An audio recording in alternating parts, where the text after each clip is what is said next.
ముందే కలిసి నేను కింద పడిపోతా సార్. ఇప్పుడు చూడండి, ఇప్పుడు జరిగేది అదే కదా. ఆవిడ చూసినంత బానే ఉంది, ఆయన Oh, voice divine విన్నప్పుడే powers. Base.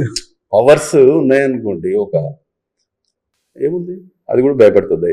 Okay sir, ఇప్పుడు నార్మల్గా తమన్నా గారు ఒక దేవుడు, ఒక స్నేక్ తో పాటు ఒక నాగరూపం లాంటిదని ట్రైలర్ లో అనిపించింది వన్ సీన్ లో. అవును. బట్ లాస్ట్ లో ఒక షార్ట్ లో తమన్నా గారిని చేయబట్టుకుని వశిష్ఠ గారు సంథింగ్ అవును. గాల్లోకి ఎత్తేసింది, ఆ సీన్ కి స్టార్టింగ్ చూసిన దానికి ఎక్కడ కంపేర్ అనిపించట్లా. అంటే ఆ గుడి చుట్టూరు ఏమైనా జరుగుతుందా, లేదా ఊరు మొత్తాన్ని ఏదైనా చేద్దాం అనుకుంటున్నారు సినిమా? అది ఏప్రిల్ 17 నాడు చూడండి. మీరు అసలు ఏం చెప్పకూడదని ఫిక్స్ అయ్యారు. సంపత్ గారు ముందుగానే పక్క ప్రిపేర్ చేయొచ్చు. ఏం చెప్పలేదు, సంపత్ గారు చెప్పొద్దని చెప్పే అంత కాదు, ఒక ప్రొడ్యూసర్ గా నేను కూడా ఆలోచించాలి కదా. ఓకే, బడ్జెట్ ఎంత అయింది సార్? ఇది కూడా ఎంత అయితే అంత అనుకున్నాను కన్నా ఎక్కువైందా? అయింది అనుకున్నాను.